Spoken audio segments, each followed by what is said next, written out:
इस इमारत के ऊपर लक्ष्मी देवी की तस्वीर भी बनी हुई थी। दाएं और बाएं तरफ दो हाथी भी थे। दो हाथी तो मौजूद हैं लेकिन घर छड़िया तबाह सारा कुछ। ए देखो जी, ए प्लाट सारा बहुत ही इत्थे आला किस्म दी इमारत।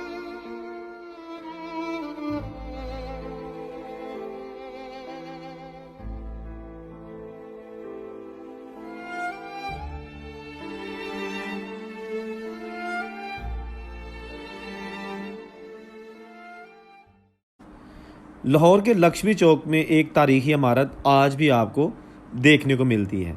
ये लाहौर का लक्ष्मी चौक एक बहुत ही पुररौनक चौक है जो कि रेलवे स्टेशन से आने वाली मैकलोर रोड, शिमला पहाड़ी से आने वाली एबट रोड और निस्बत रोड से बिल्कुल करीब वाक़ है। लक्ष्मी चौक का नाम लक्ष्मी बिल्डिंग की वजह से रखा गया। ये बिल्डिंग 1935 को हिंदुस्तान की एक मशहूर कंपनी लक्ष्मी इंश्योरेंस ने ख़रीदी। इस कंपनी ने लाहौर में एक और इमारत मार रोड पर लक्ष्मी के नाम से तामीर की। इसी तरह एक और इमारत कराची में भी मौजूद है। लक्ष्मी चौक के इर्द गिर्द आबादियों में ग्वाल मंडी, किला गुज्जर सिंह, फ्लेमिंग रोड और बीडन रोड वाक़या है। लक्ष्मी चौक पर वाक़या लक्ष्मी बिल्डिंग का अब सिर्फ सामने वाला हिस्सा ही बाकी रह गया है। यानी ये जो दीवार आपको दिखाई जा रही है सिर्फ यही रह गई है, इसके पीछे कुछ नहीं है। खाली प्लाट, 8 कनाल का खाली प्लाट आज भी मौजूद है। जब लेफ्टिनेंट जनरल मोहम्मद सफदर पंजाब के गवर्नर थे, उस ज़माने में ये फैसला हुआ था कि मार रोड और दीगर तरीक़ी इमारतों को ना गिराया जाए और उनका फ्रंट तो बिल्कुल भी तब्दील ना किया जाए।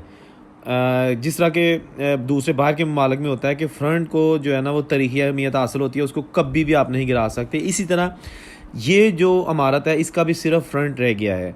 लक्ष्मी बिल्डिंग 1935 में तामीर की गई थी। ये इमारत इंतहाई मजबूत थी। फिर एक साबिक़ वज़ीर ने इस तारीख़ी इमारत को हासिल कर लिया और इसका तमाम पिछला हिस्सा गिरा दिया। यहाँ ये बात भी काबिल ज़िक्र है कि इस इमारत के ऊपर लक्ष्मी देवी की तस्वीर भी बनी हुई थी। दाएं और बाएं तरफ दो हाथी भी थे। दो हाथी तो मौजूद हैं लेकिन लक्ष्मी देवी की तस्वीर नहीं है। ये रकबा 8 कनाल का है और अब तक कब्ज़ा माफिया से बचा हुआ है। किसी ज़माने में ये तारीख़ी इमारत लक्ष्मी इंश्योरेंस कंपनी की मलकियत रही है। ये इमारत सेठ लक्ष्मण दास ने बनाई थी, जो कहा जाता है कि गरीबों के बहुत हमदर्द थे। यहाँ कभी मुस्लिम लीग का दफ्तर भी रहा। इस इमारत में सादत हसन मंटो, पाकिस्तान के साबिक़ वज़ीर आज़म मलक मिराज खालिद भी रहायश रख चुके हैं।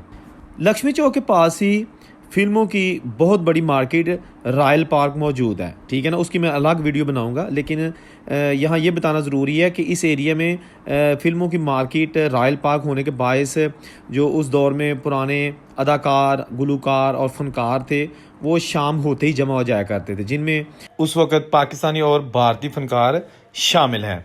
ये आप देख सकते हैं लक्ष्मी चौक का खूबसूरत पुराने अंदाज का व्यू और वहाँ पर लक्ष्मी बिल्डिंग। अभी मैं आपको इसके पीछे लेके जाऊँगा ताकि आप इस जो इतनी खूबसूरत ढांचा है इसके पीछे खाली प्लाट देख सकेंगे।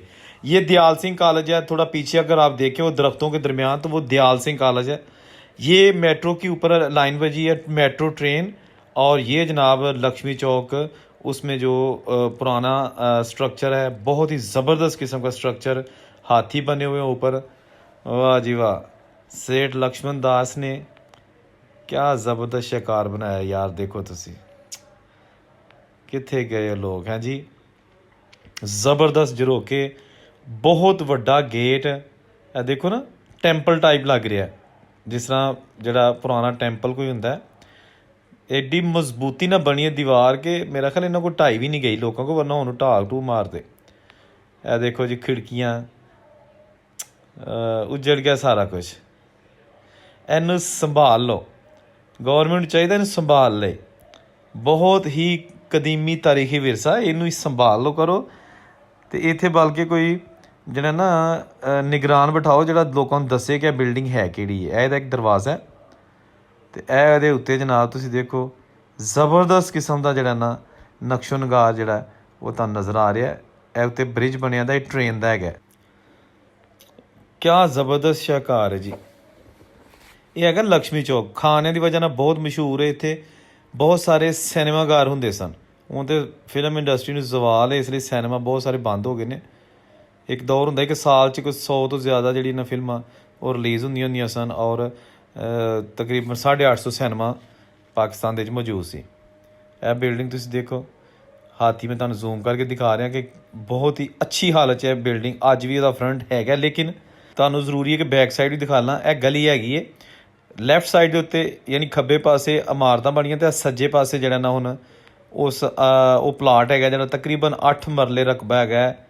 ਲਕਸ਼ਮੀ ਇੰਸ਼ੋਰੈਂਸ ਕੰਪਨੀ ਜਿਹੜੀ ਸੀ, ਇਹ ਦੇਖੋ ਨਾ ਉਹਦੀਆਂ ਦੀਵਾਰਾਂ ਅਤੇ ਇਹ ਪੁਰਾਣਾ ਸਟਰਕਚਰ।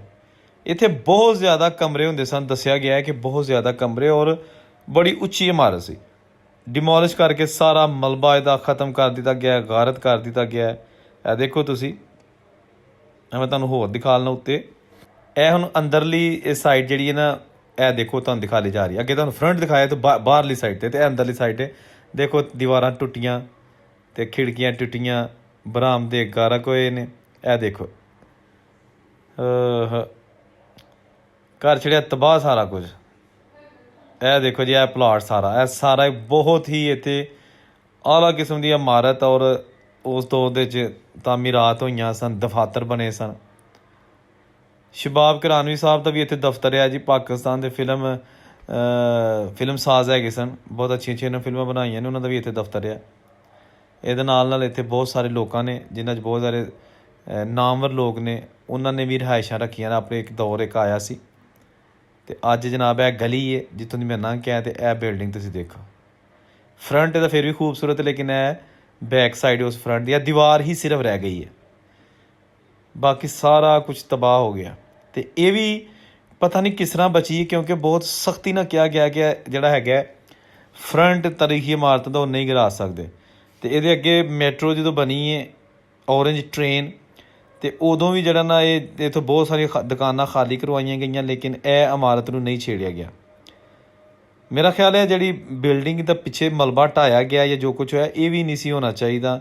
ਇਹ ਦੀਵਾਰਾਂ ਆਰਜ਼ੀ ਪੁਰ ਕੀਤੀਆਂ ਨੇ, ਉਸ ਦੌਰ ਦੀਆਂ ਪੁਰਾਣੀਆਂ ਇਹ ਦੀਵਾਰਾਂ ਲੱਗੀਆਂ, ਅਤੇ ਇਹ ਇਹਨਾਂ ਦੇ ਵਿੱਚ ਇੱਟਾਂ ਨਵੀਆਂ ਲਾ ਕੇ ਬੰਦ ਕੀਤਾ। ਅਤੇ ਇਹ ਸੀ ਜਨਾਬ ਲਕਸ਼ਮੀ ਚੌਕ ਦੀ ਅੱਜ ਦੀ ਵੀਡੀਓ। ਲਕਸ਼ਮੀ ਬਿਲਡਿੰਗ ਤੁਹਾਨੂੰ ਦਿਖਾਈ। ਔਰੰਗਜ਼ੇਬ ਨੂੰ ਇਜਾਜ਼ਤ ਦਿਓ।